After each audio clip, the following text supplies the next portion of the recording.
Good morning बच्चों, आज हम आपको ईथर बनाने की विधियां के बारे में आपको बताएंगे। जैसे कि हम इसके पहले आपसे चर्चा कर चुके हैं कि ईथर बनाने के लिए सबसे पहले हमने आपको ईथर के बारे में बताया कि ईथर क्या होता है, उसकी परिभाषा, उसका हमने वर्गीकरण बताया, उसका नामकरण हमने बताया, साधारण नामकरण और IUPAC नामकरण। अब बात आती है ईथर को हम किस प्रकार प्रयोगशाला में बनाएं या अन्य प्रकार से हम इसे बना सकते हैं। तो इसमें सबसे पहले हम ईथर बनाने की प्रयोगशाला विधि के बारे में चर्चा करेंगे। तो सबसे पहले हम यहाँ ले रहे हैं ईथर बनाने की प्रयोगशाला विधि।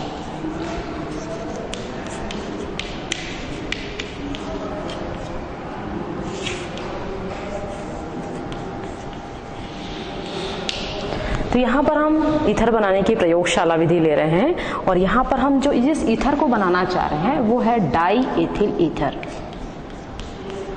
डाई एथिल ईथर, जैसे कि बच्चों मैंने आपको बताया था कि डाई एथिल ईथर हम किस प्रकार लिख सकते हैं।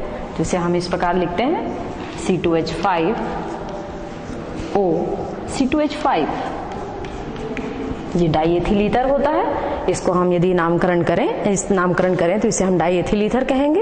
यदि हम इसका IUPAC नामकरण करते हैं तो इसे हम एथॉक्सी एथेन कहेंगे। तो इस आधार पर इसके लिए सबसे पहले हम डायग्राम इसका बना देते हैं कि कैसे हम प्रयोगशाला में इसे बनाएंगे। तो सबसे पहले हम यहाँ पर एक राउंड बॉटम फ्लास्क लेंगे यहाँ इस प्रकार से, और नीचे एक बर्नर हमने लगाना है यहाँ पर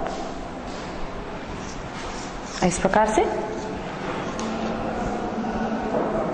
और यहाँ एक चीज और ध्यान में रखनी है कि इसके नीचे आप बालू ऊष्मक लगाएंगे, बालू ऊष्मक, ताकि डायरेक्ट ऊष्मा इस पर ना पड़ सके। और ये बर्नर की सहायता से इसे आपको गर्म करना है। तो यहाँ पर आप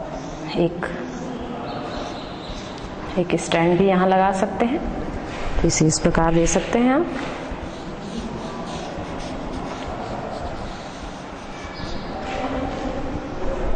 इस बालू ऊष्मक को रखने के लिए भी तो कोई बेस होना चाहिए। तो ये हमने यहाँ बेस ले लिया इस प्रकार से, और इसे आप नट की सहायता से कस दीजिए इस प्रकार से। और यहाँ पर आपको एक थर्मामीटर लगाना है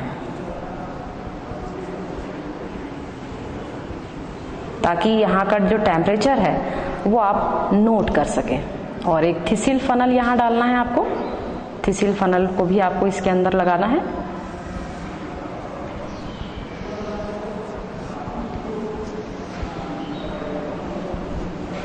और इसे कॉर्क की सहायता से आप बंद कर दीजिए।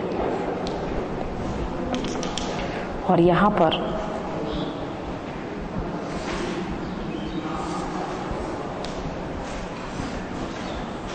एक और नली आपको जोड़नी है, और ये जो नली होगी जिसको आप संघनित्र कहते हैं, और ये संघनित्र इसके साथ जुड़ा हुआ होगा।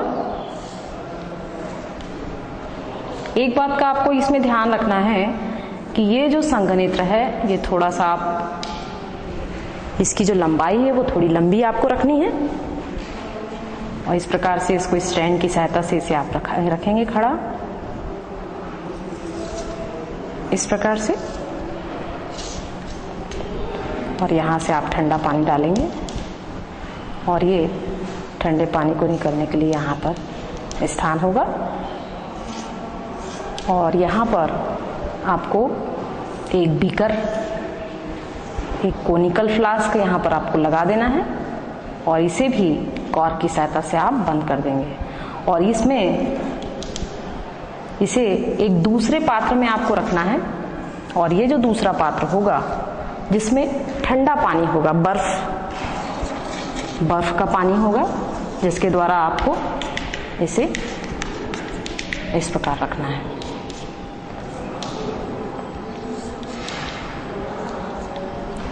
इस प्रकार से।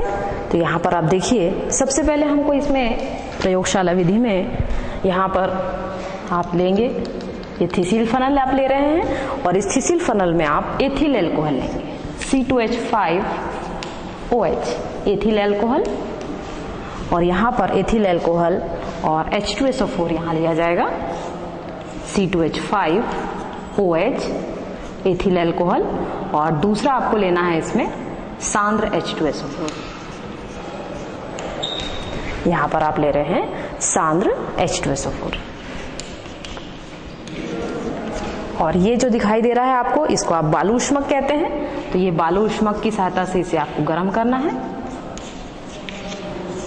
बालू ऊष्मक जो है डायरेक्ट ऊष्मा को इस फ्लास्क में आने नहीं देता है। तो यहाँ पर आप देखिए, सबसे पहले हमने यहाँ थर्मामीटर लगाया इस गोलपेंदी के फ्लास्क में, और उसमें हमने थिसिल फनल डाल दी है, और थिसिल फनल डालने के बाद इसमें एथिल एल्कोहल हम इसकी सहायता से इस फ्लास्क में हम डाल रहे हैं, और H2SO4 इसके अंदर लिया गया है। इसे हम बर्नर की सहायता से गर्म करेंगे, और बर्नर की सहायता से गर्म करने के पश्चात जैसे जैसे ये गर्म होगा, एक चीज आपको ध्यान रखना है कि ये बर्नर और यहाँ पर बनने वाला जो विलियन है, जो कि ईथर है यहाँ पर, तो इनके बीच की दूरी ज्यादा होनी चाहिए, क्योंकि आपको पता है कि यहाँ जो बनने वाला ईथर है, जो हम डाई एथिल ईथर बनाने वाले हैं, तो ये काफी ज्वलनशील होता है ईथर, इसलिए बर्नर से इसकी दूरी होनी चाहिए। अगर ये नजदीक होगा तो विस्फोट भी हो सकता है, जल भी जाएगा वो, इसलिए आपको इनके बीच की दूरी बनाकर रखनी है।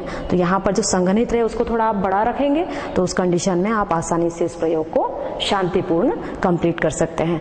तो यहाँ पर हम इस जो ईथर बनाने की प्रयोगशाला विधि है, इसे एक और विधि कहा जाता है, इसे कहते हैं हम विलियमसन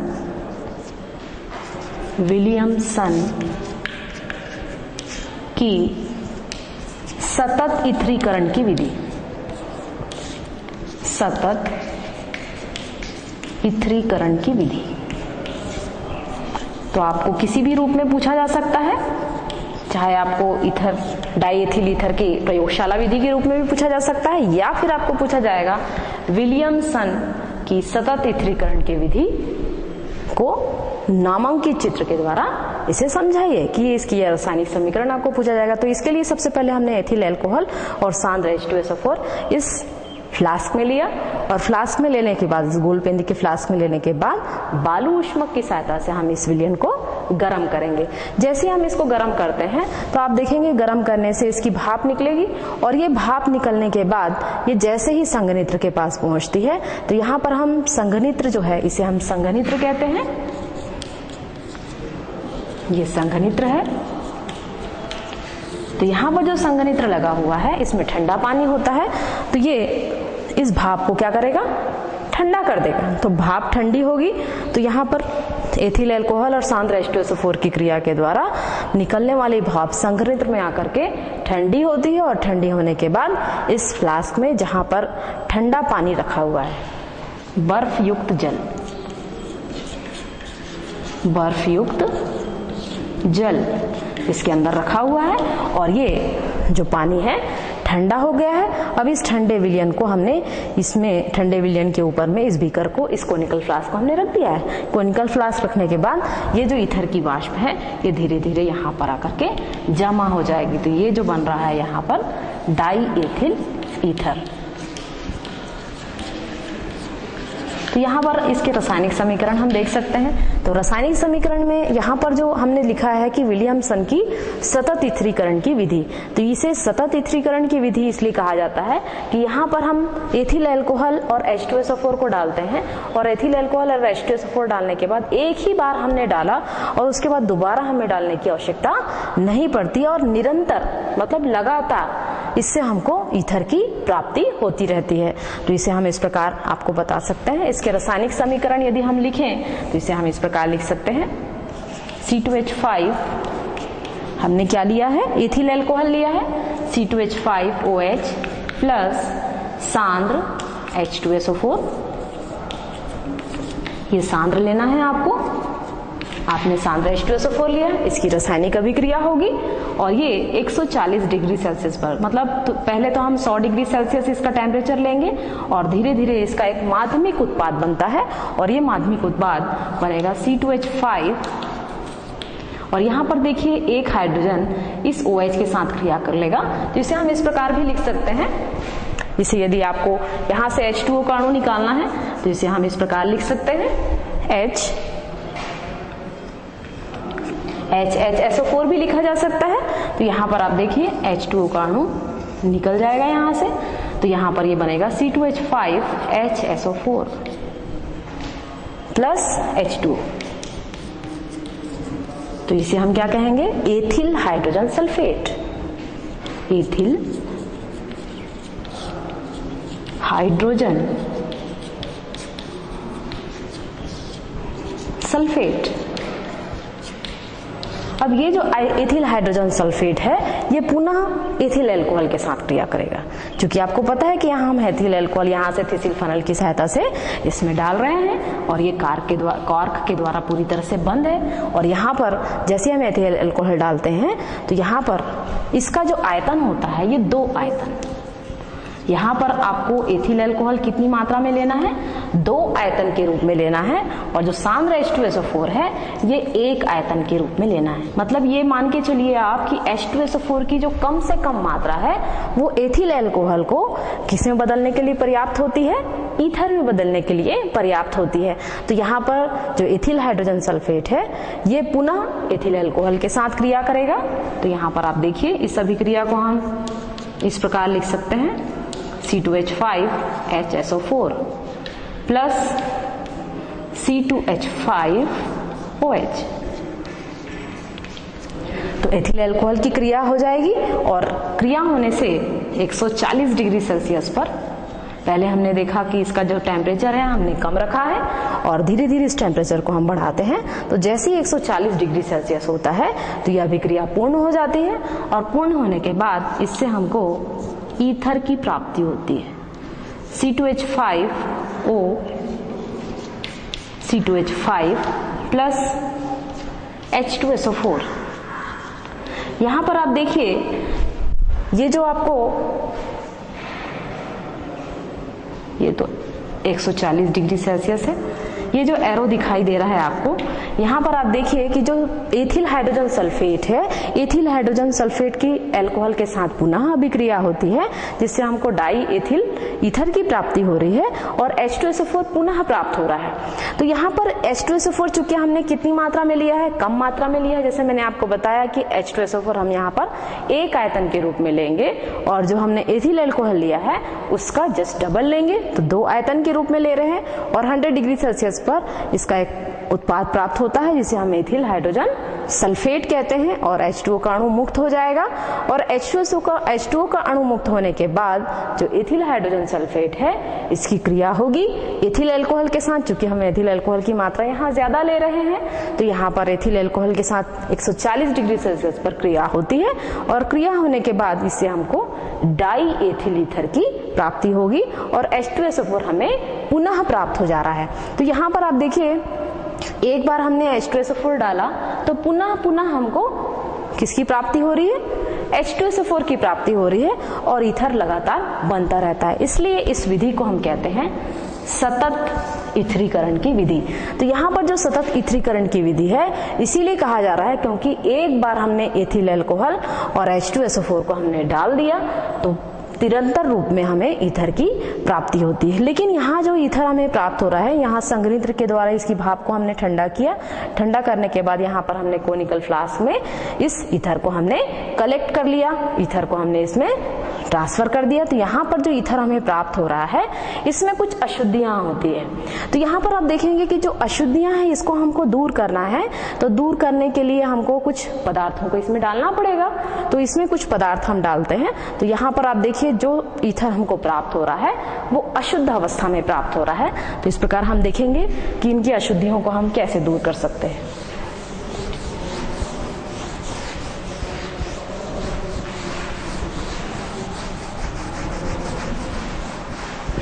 तो ये विलियमसन संश्लेषण, विलियमसन की सतत ईथरीकरण की विधि है जिसमें हमें जो ईथर प्राप्त हो रहा है उसमें एक तो सल्फ्यूरस अम्ल की अशुद्धि होती है। सल्फ्यूरस अम्ल ये सल्फ्यूरस अम्ल मतलब H2SO3, इसकी अशुद्धि होती है, पानी की अशुद्धि होती है, ये पानी की अशुद्धि होती है। तो सबसे पहले हम यहाँ सल्फ्यूरस अम्ल की अशुद्धि निकालेंगे। तो सल्फ्यूरस अम्ल की अशुद्धि दूर करने के लिए हमको इसे NaOH से इसे धोना पड़ता है। किसको धोएंगे हम? जो ईथर हमको प्राप्त हुआ है, जो ईथर हमें प्राप्त हुआ है जो कि अशुद्ध अवस्था में है, और इस अशुद्ध अवस्था में जो ईथर है उसमें किसकी अशुद्धि दिखाई दे रही है? H2SO3 की, क्योंकि जिसे हम सल्फ्यूरस अम्ल कहते हैं। तो ये सल्फ्यूरस अम्ल को हमने NaOH के साथ धोया, NaOH की सहायता से धोते हैं। तो जैसे ही हम NaOH की सहायता से इसे धोते हैं तो NaOH, क्योंकि यहाँ पर देखिए इसका यदि वियोजन होता है, यहाँ पर देखिए H2SO3 के वियोजन से क्या बन रहा है? इसका यदि वियोजन होगा तो क्या बनेगा? H2O plus SO2। यहाँ पर आप देखिए सल्फर डाइऑक्साइड बन रहा है और पानी का अणु बन रहा है। तो ये जो सल्फर डाइऑक्साइड है ये NaOH के साथ क्रिया कर लेती है, प्लस SO2, ये इसके साथ क्रिया कर लेगी और सोडियम बाइसल्फेट बना लेगी। तो यहाँ पर बनेगा NaHSO3, NaHSO3 बन गया। तो ये जो NaHSO3 है ये अलग हो जाएगा। तो इस प्रकार से आप देखिए कि सल्फ्यूरस अम्ल की अशुद्धि को यदि हमको ईथर से दूर करना है तो इसके लिए आपको NaOH के साथ उसे धोना पड़ेगा। जैसे ही आप NaOH के साथ उसे धोएंगे तो यहाँ पर सल्फ्यूरस अम्ल से निकली हुई जो सल्फर डाइऑक्साइड है वो सल्फर डाइऑक्साइड NaOH के साथ क्रिया करके NaOHSO3 बना लेती है। तो ये NaHSO3 ये अलग हो जाएगा और सल्फ्यूरस अम्ल की अशुद्धि भी दूर हो जाएगी। अब यहाँ पर देखिए हमने यहाँ पर देखा कि यहाँ पर और किस चीज की अशुद्धि यहाँ दिखाई दे रही है? एक तो पानी दिखाई दे रहा है यहाँ पर। तो पानी की अशुद्धि को दूर करने के लिए हमको कैल्शियम क्लोराइड इसमें डालना पड़ेगा। तो यहाँ पर आप देख सकते हैं सबसे पहले हमने देखा कि सल्फ्यूरस अम्ल की अशुद्धि दूर हो गई। अब इसके बाद हम यहाँ पर 50% कैल्शियम क्लोराइड लेंगे और ये जो कैल्शियम क्लोराइड होता है ये पानी की नमी को सोख लेता है। तो कैल्शियम क्लोराइड का उपयोग हम यहाँ पर किस रूप में ले रहे हैं कि जो ईथर में पानी की अशुद्धि मौजूद है उसको हमको क्या करना है? इसमें मिला देना है। तो यहाँ पर हमने अल्कोहल को, कैल्शियम क्लोराइड को इसमें डाला तो यहाँ पर कुछ मात्रा में अल्कोहल की जो अशुद्धि होती है वह दूर हो जाती है, अल्कोहल की। तो सबसे पहले हम अल्कोहल की अशुद्धि दूर करेंगे। सर्वप्रथम हमने किसकी अशुद्धि दूर किया है? सल्फ्यूरस अम्ल की अशुद्धि दूर किया है। फिर दूसरे नंबर पर हमको क्या अशुद्धि दूर करना है? अल्कोहल की अशुद्धि दूर करना है। तो यहाँ पर आप देखिए 3 प्रकार की अशुद्धि आपको यहाँ पर मिलेगी ईथर में। एक यहाँ पर सल्फ्यूरस अम्ल की अशुद्धि होगी, दूसरी अल्कोहल की अशुद्धि होगी और तीसरी होगी पानी की अशुद्धि। तो यहाँ पर हम यदि अल्कोहल की अशुद्धि दूर करना है तो हमको 50% कैल्शियम क्लोराइड में उसको अभिकृत कराना पड़ेगा। जैसे ही हम उसकी अभिकृत कराएंगे तो उससे जो कैल्शियम क्लोराइड के कारण जो है अल्कोहल की अशुद्धि दूर हो जाएगी। और जो तीसरी अशुद्धि है H2, पानी की अशुद्धि है। अब पानी की अशुद्धि दूर करना है तो इसके लिए आप देखेंगे पानी की अशुद्धि दूर करने के लिए अनाद्र, जिसमें आर्द्रता ना हो ऐसा कैल्शियम क्लोराइड आपको लेना है।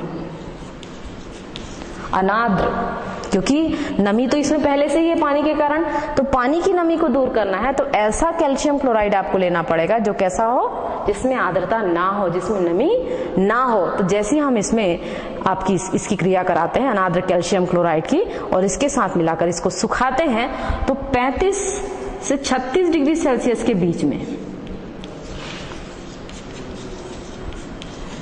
में क्या होगा? हमें कैसा ईथर प्राप्त हो जाएगा? हमको, क्योंकि इसके बीच में इसका आसवन होगा। किसका आसवन होगा? आसवन होगा, ईथर का आसवन हो जाएगा और ईथर के आसवन से हमको शुद्ध ईथर की प्राप्ति हो जाएगी और पानी यहां से अलग हो जाएगा, शुद्ध ईथर प्राप्त हो जाएगा।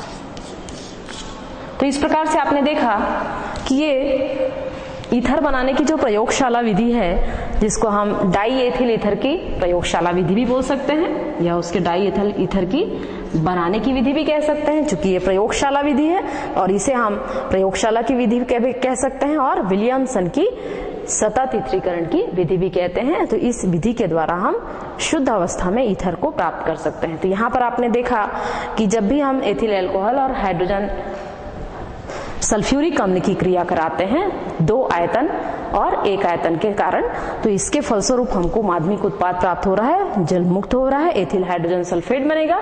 एथिल हाइड्रोजन सल्फेट की पुनः अल्कोहल के साथ क्रिया होगी और क्रिया होने के बाद 140 डिग्री सेल्सियस में हमको जो ईथर प्राप्त हो रहा है, उस ईथर को जो कि शुद्ध अवस्था में नहीं है, तो इसकी अशुद्धियों को दूर करने के लिए हम पहले सल्फ्यूरस अम्ल, फिर उसके बाद अल्कोहल और पानी की अशुद्धियों को क्रमवार उसमें से निकालते हैं। तो इसके लिए हमको सल्फ्यूरस अम्ल में हम सोडियम हाइड्रोक्साइड, अल्कोहल की अशुद्धि दूर करने के लिए हम 50% कैल्शियम क्लोराइड लेंगे और यदि हमको पानी की अशुद्धि दूर करना है तो इसके लिए हम अनाद्र कैल्शियम क्लोराइड लेते हैं। तो इसके फलस्वरूप हमको शुद्ध अवस्था में क्या प्राप्त हो रहा है? ईथर प्राप्त हो रहा है और ये ईथर कौन सा है? डाई एथिल ईथर है। तो ये हो गई आपकी ईथर बनाने की प्रयोगशाला विधि। इसे आप नोट कर लीजिए।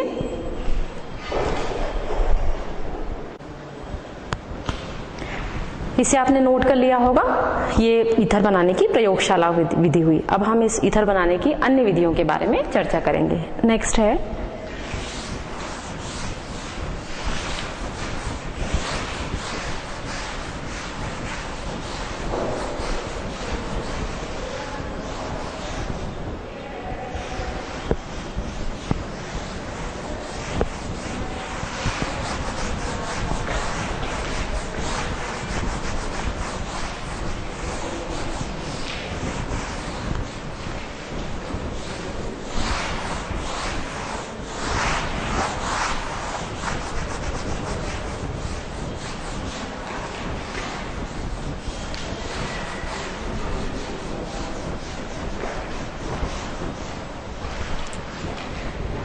तो नेक्स्ट है दूसरी विधि। अब दूसरी विधि हम देखते हैं, एक है विलियमसन संश्लेषण विधि। विलियमसन संश्लेषण विधि।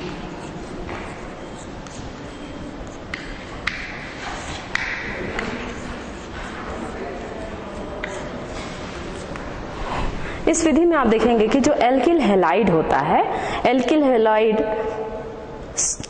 सोडियम एथॉक्साइड के साथ क्रिया करता है। एल्किल हैलाइड, तो यहाँ पर हम कोई सा भी एल्किल हैलाइड ले लेते हैं। जैसे मान लीजिए हम यहाँ CH3Br ले रहे हैं और CH3Br इसकी क्रिया हम किससे कराएंगे?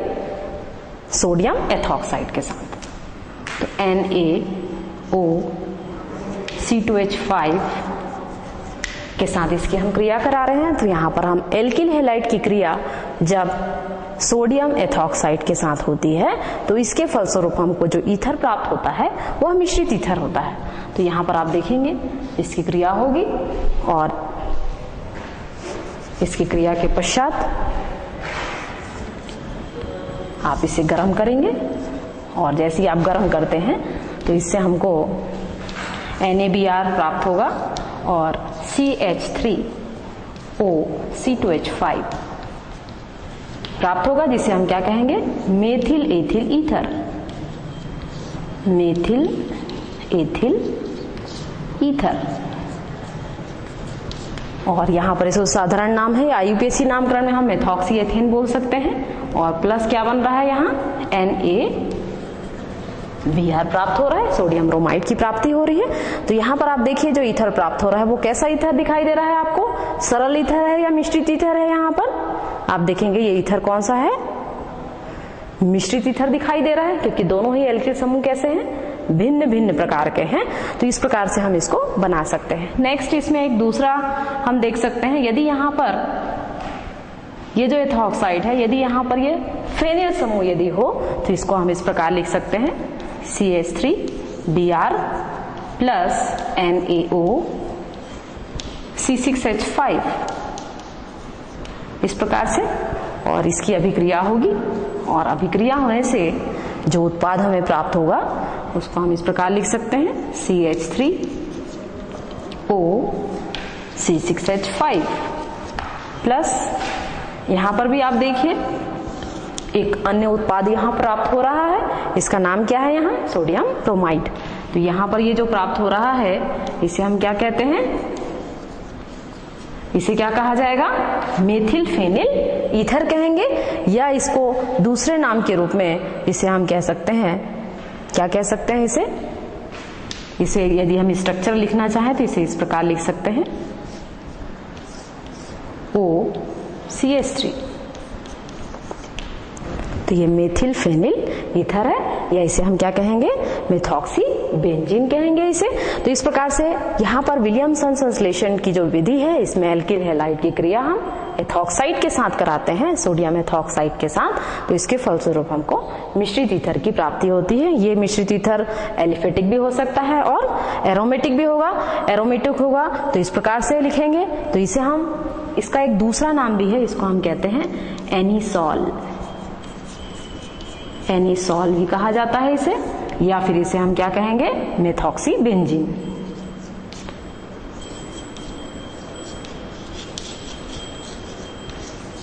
मेथॉक्सी बेंजीन कहेंगे इस प्रकार से, या मेथिल फेनिल ईथर कह सकते हैं इसे, किसी भी रूप में इसका नामकरण किया जा सकता है। तो इस प्रकार से इसे हम लिख सकते हैं। तो ये हो गई आपकी विलियमसन संश्लेषण की विधि। नेक्स्ट विधि है अल्कोहल के निर्जलीकरण से, अल्कोहल के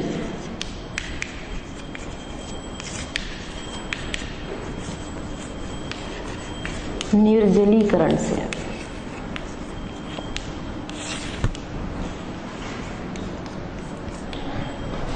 अब यहां देखिए अल्कोहल का आपको सूत्र मालूम है कि अल्कोहल हम किसे कहते हैं, जिसमें OH समूह पाया जाता है। तो यहां पर आप देखिए अल्कोहल के निर्जलीकरण से, अभी निर्जलीकरण का मतलब क्या होता है, सबसे पहले निर्जलीकरण देखिए, किसी भी अभिक्रिया में यदि जल का अणु निकल रहा है तो उसे हम क्या कहेंगे, निर्जलीकरण की क्रिया।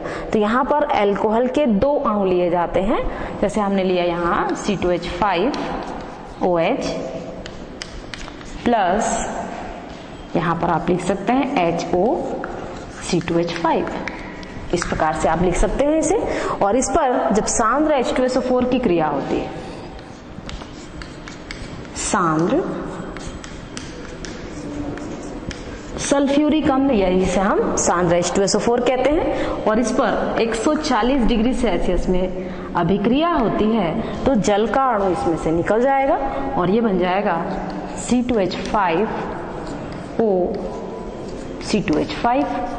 और यहां से आप देखिए जल का अणु निकल रहा है, ये जल का अणु निकल रहा है प्लस H2O, इस प्रकार से। तो ये हो गई अल्कोहल के निर्जलीकरण से अभिक्रिया। ठीक इसी तरह अल्कोहल के निर्जलीकरण की एक औद्योगिक विधि भी है। तो यहाँ पर इसमें ही हम इसको औद्योगिक विधि के रूप में बता सकते हैं।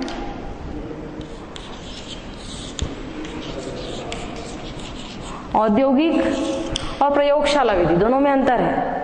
उद्योगों में जिसका उपयोग होता है उसको हम जिस विधि के द्वारा प्रयोग करते हैं, जिस विधि के रूप में भट्टियों में उसका प्रयोग किया जाता है उसको हम औद्योगिक विधि कहते हैं। उद्योगों में जिसका उपयोग होगा, मतलब इसमें उद्योगों में जिस ईथर का उपयोग किया जा रहा है उसको हम जिस विधि के द्वारा निर्मित कर रहे हैं उसको हम कौन सी विधि कहेंगे, औद्योगिक विधि। और प्रयोगशाला विधि हम उसे कहते हैं जिसे प्रयोगशाला में बनाया जाता है। तो यहाँ पर हम औद्योगिक विधि के लिए जब हम एथिल अल्कोहल लेते हैं, इसके एथिल अल्कोहल के 2 अणु ले रहे हैं और इसमें इसको हमको थोड़ा टेम्परेचर हमको बढ़ाना है। तो लगभग यहाँ पर आप मान के चलिए 240 से 60 डिग्री सेल्सियस के बीच का टेम्परेचर होता है। डिग्री सेल्सियस का यहाँ हम टेम्परेचर लेंगे और टेम्परेचर लेने के बाद एल्यूमिना उत्प्रेरक की उपस्थिति में, एल्यूमिना उत्प्रेरक के बारे में आपको पता है कि कोई किसी भी अभिक्रिया में यदि हम उत्प्रेरक को की उपस्थिति वहां रखते हैं तो वह अभिक्रिया तीव्र हो जाती है, धीमी हो जाती है या रुक जाती है। लेकिन यहाँ पर हम प्रयोग करना चाह रहे हैं और प्रयोग के लिए इस अभिक्रिया को हम तीव्रता के रूप में भी देख सकते हैं।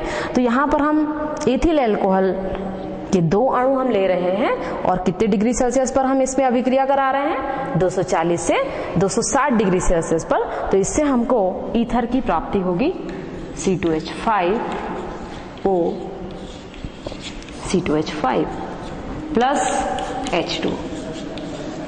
तो उद्योगों में बनाने के लिए यहाँ पर हम जैसे हमने साधारण रूप में लिया है 140 डिग्री सेल्सियस और सांद्र H2SO4 की उपस्थिति में अभिक्रिया कराई तो भी हमको डाई एथिल ईथर की प्राप्ति हो रही है। ठीक इसी तरह उद्योग में यदि हम देखें तो यहाँ पर जो टेम्परेचर है 140 डिग्री सेल्सियस से हमने टेम्परेचर बढ़ा दिया है और यहाँ पर एक उत्प्रेरक की उपस्थिति है, एल्यूमिना उत्प्रेरक की, जिसके फलस्वरूप हमको डाई एथिल ईथर की प्राप्ति हो रही है। इसके रूप में यदि हम इसको दूसरे रूप में लिखना चाहें तो हम एरोमेटिक के रूप में भी इसे लिख सकते हैं। तो इसे हम इस प्रकार लिख सकते हैं,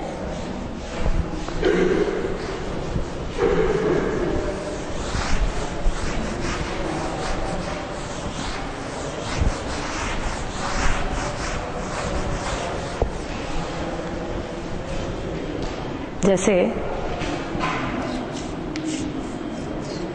ये जो स्ट्रक्चर दिखाई दे रही है इसे हम क्या कहते हैं, फिनॉल कहते हैं। और ये फिनॉल मतलब जैसा हमने एथिल अल्कोहल लिया है लेकिन यहाँ पर ये रिंग वाली संरचना है और ये इसमें OH ग्रुप जुड़ा हुआ है, इसलिए इसे क्या कहेंगे, हम फिनॉल कहेंगे।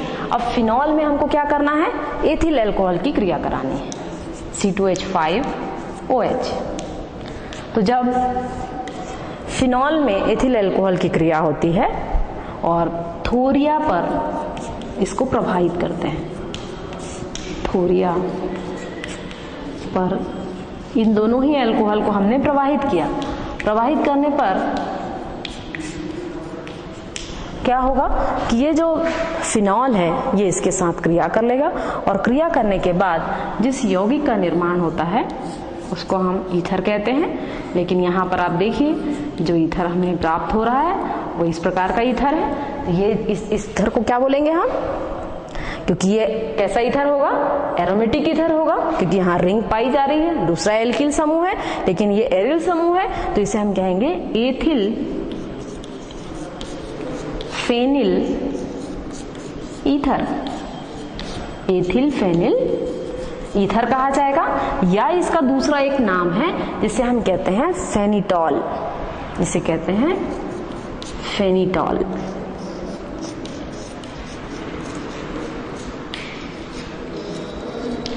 तो इस प्रकार से आप देखिए कि यहाँ पर ये फेनिटॉल या एथिल फेनिल ईथर की प्राप्ति हो रही है और यहाँ से जल का अणु मुक्त होगा प्लस H2। तो यहाँ ये अल्कोहल का निर्जलीकरण चाहे एलिफेटिक के रूप में करिए, चाहे आप एरोमेटिक के रूप में करिए या फिर आप औद्योगिक रूप में करते हैं, तो इसके फलस्वरूप हमको ईथर की प्राप्ति हो रही है। सरल ईथर के रूप में भी प्राप्त हो रहा है और यहाँ पर मिश्रित ईथर के रूप में भी प्राप्त हो रहा है या एलिफेटिक के रूप में भी प्राप्त हो रहा है और एरोमेटिक के रूप में भी प्राप्त हो रहा है। नेक्स्ट विधि है, अगली विधि है चौथी विधि।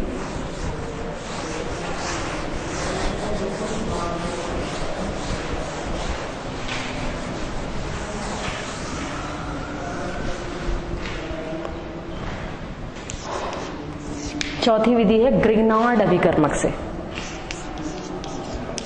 ग्रिग्नार्ड अभिकर्मक से यहां हम अभी ईथर के बनाने की विधि देख रहे हैं।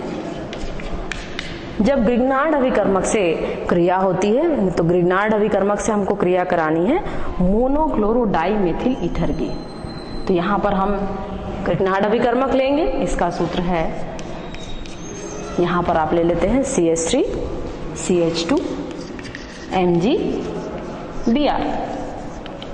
इसे आप क्या कहेंगे, यहाँ पर आप देखिए ये जो है CH3 CH2 ये दोनों मिलाकर क्या होगा, एथिल होगा, क्यों कार्बन की संख्या यहाँ 2 है और ये एथिल मैग्नीशियम ब्रोमाइड होगा। तो जो एथिल मैग्नीशियम ब्रोमाइड है इस पर हम क्रिया कराएंगे मोनोक्लोरो डाई एथिल ईथर से। तो यहाँ पर आप लिखेंगे Cl CH2O CH3। देखिए इस प्रकार से यहाँ पर जैसा हम डाई मेथिल ईथर लेते हैं तो यहाँ पर CH3 होता, CH3OCH3 होता, लेकिन यहाँ पर हम CH3 में से एक हाइड्रोजन को हटाकर वहां पर Cl हमने जोड़ दिया है। तो यहाँ पर इस संरचना को हम कहेंगे मोनोक्लोरो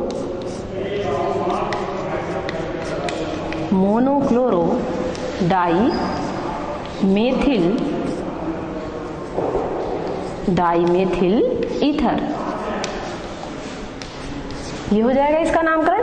तो इस प्रकार से आप देखिए मोनोक्लोरो डाइमेथिल ईथर। अब इसकी अभिक्रिया हमको करानी है, तो शुष्क ईथर में क्रिया होती है।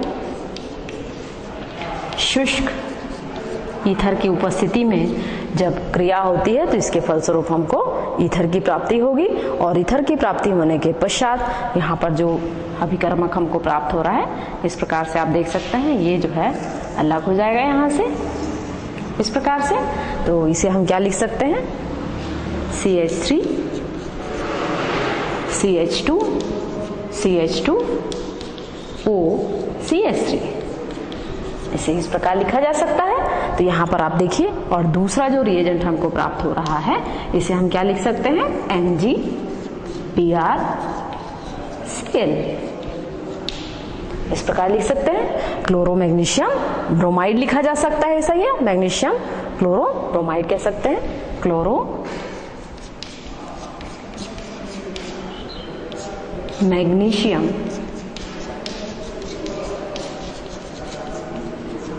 ब्रोमाइड, ये हमको प्राप्त हो रहा है और ईथर की प्राप्ति हो रही है।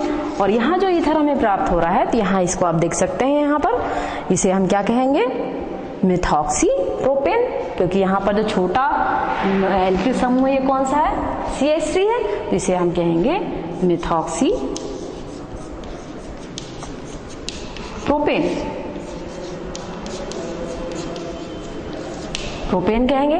तो यहाँ पर मेथॉक्सी प्रोपेन की प्राप्ति हमको कैसे हो रही है, तो ग्रिग्नार्ड अभिकर्मक कौन सा है, इसको हम ग्रिग्नार्ड अभिकर्मक कहते हैं। यह है ग्रिग्नार्ड अभिकर्मक।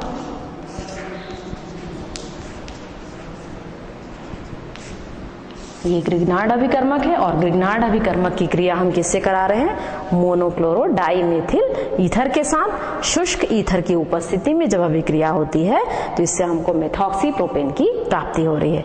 तो यहाँ पर मेथॉक्सी प्रोपेन जो कि एक ईथर है, या इसे हम कहते हैं मेथिल प्रोपिल ईथर भी कह सकते हैं। तो इस प्रकार से ये हो गई आपकी ग्रिग्नार्ड अभिकर्मक के द्वारा ईथर बनाने की विधि।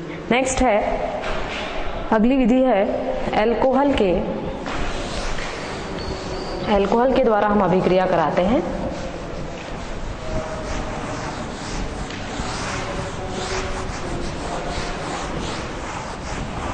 अगली 5वीं विधि है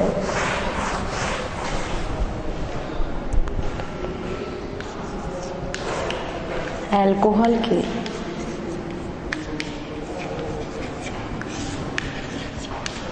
मैथिलीकरण द्वारा।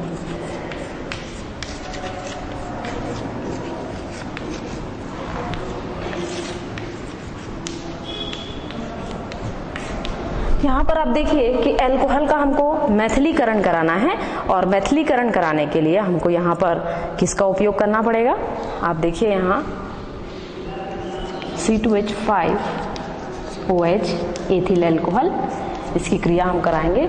इसकी क्रिया हम किससे करा रहे हैं, आप देखिए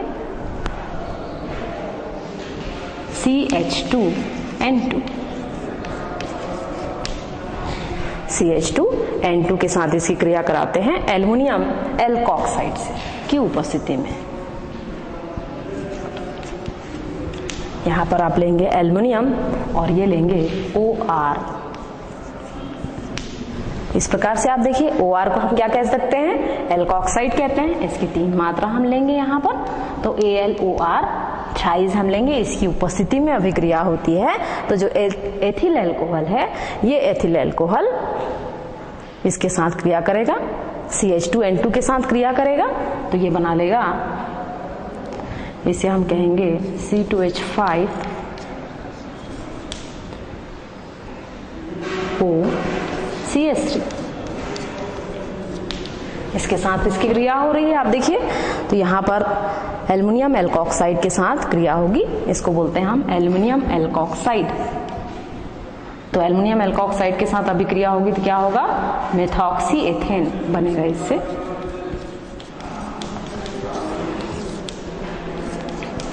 एथेन, और साथ साथ इसमें नाइट्रोजन गैस बनेगी प्लस N2। ये नाइट्रोजन गैस है, इस प्रकार से आप बता सकते हैं इसको। तो यहाँ पर ईथर की प्राप्ति हो रही है। अगली अभिक्रिया के लिए हम देखें यहाँ पर, तो यहाँ पर जो भी यौगिक निर्मित हो रहे हैं, जो भी हमको ईथर प्राप्त हो रहा है, चाहे हम उसका साधारण नामकरण लिखें या IUPAC नामकरण लिखें, तो इसमें अगर कोई अशुद्धि मौजूद होती, चूंकि यहाँ पर गैसीय अवस्था में है तो गैसीय अवस्था होने के कारण नाइट्रोजन गैस निकल जाएगा और यहाँ पर हमको ईथर शुद्ध अवस्था में प्राप्त हो जाएगा। नेक्स्ट है, अगली विधि है छठवां,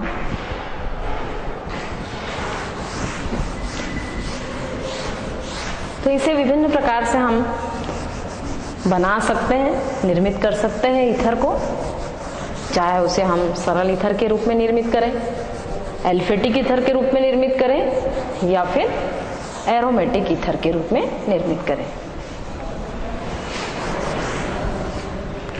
नेक्स्ट है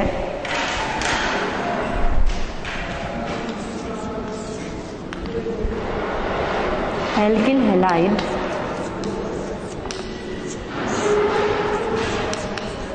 एल्किल हैलाइड किसे कहते हैं? हैलाइड कैसे बनता है? जब हम हैलोजन की क्रिया हम एल्किल से कराते हैं, एल्किल समूह से कराते हैं, या एल्केन से जब हैलोजन की क्रिया होती है तो उससे हमको एल्किल हैलाइड की प्राप्ति होती है। तो एल्किल हैलाइड की क्रिया हमको करानी है शुष्क, इसकी क्रिया हमको किससे करानी है? शुष्क सिल्वर ईथर से। ईथर, तो शुष्क हम सिल्वर ईथर से इसकी क्रिया कराएंगे। तो एल्किल हैलाइड यहाँ पर हम ले लेते हैं CH3 Br ले रहे हैं प्लस AgO Ag। यहाँ पर आप देखिए ये जो ईथर दिखाई दे रहा है ये डाई सिल्वर ईथर है, तो ये डाई सिल्वर ईथर, तो यहाँ शुष्क आप लिख सकते हैं डाई सिल्वर ईथर लिख सकते हैं। तो डाई सिल्वर की ईथर की क्रिया जब हम एल्किल हैलाइड से करा रहे हैं, तो एल्किल हैलाइड से कराने के बाद यहाँ पर आप C2H5 भी ले सकते हैं, CH3 भी ले सकते हैं। तो प्लस यहाँ पर हमने लिया है, मान लीजिए C2H5 ले लें हम यहाँ पर C2H5, तो यहाँ पर भी हम C2H5 ले लेंगे। तो Br C2H5, इसकी अधिकता में, एल्किल हैलाइड की अधिकता में जब इस सिल्वर के साथ इसकी क्रिया होती है, तो यहाँ पर आप देखिए ये क्या बन रहा है, 2 सिल्वर ब्रोमाइड बन रहे हैं और C2H5O C2H5 प्लस AgBr, तो यहाँ पर 2 AgBr बन रहे हैं। तो इस प्रकार से आपने देखा कि एल्किल हैलाइड की क्रिया हम शुष्क डाई सिल्वर ऑक्साइड के साथ कराते हैं। इसको हम ईथर के रूप में बोल रहे हैं, या इसको हम इस प्रकार लिख सकते हैं Ag2O, ये होगा क्या? Silver oxide. तो यहाँ पर आप डाई सिल्वर ईथर भी बोल सकते हैं इसको, या फिर इसे हम लिख सकते हैं शुष्क सिल्वर ऑक्साइड। शुष्क सिल्वर ऑक्साइड,